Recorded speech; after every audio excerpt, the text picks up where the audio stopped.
Samantala, sa kasagsagan po ng pananalasa ng Bagyong Helen ay gumuwang isang bahagi ng National Road sa Trinidad Benguet. Sa Baguio City naman po ay umapaw ang isang creek na nagdulot ng pagbahang halos lumamo na sa mga bahay doon. At may live report si Haji Reyeta. Haji? Yes, Jiggy, may 10 bahay ang agad na lumubog matapos sa umapaw ang creek sa Barangay City Camp sa Laguna dito sa Baguio City.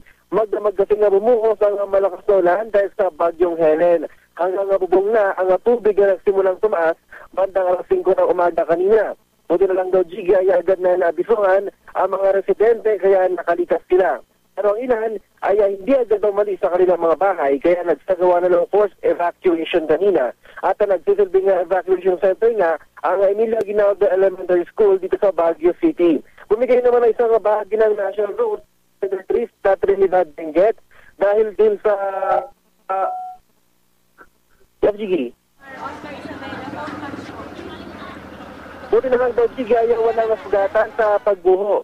At sa ngayon nga ay isang lane muna ang bukas ng mga motorista na dumadaan sa nasabing kalsada. At suspendido nga, Jiggy, ang klase sa lahat ng antas sa public at private schools sa buong lalawigan ng Benguet. Bagaman bukas ang mga paunahing kalsada gaya ng Marcos Highway, Quezon at Nagilan Road ay may ilang bahagi naman ng mga ito ang one lane ngayon dahil sa mga landslide. Jiggy? Maraming salamat, Haji Reyeta.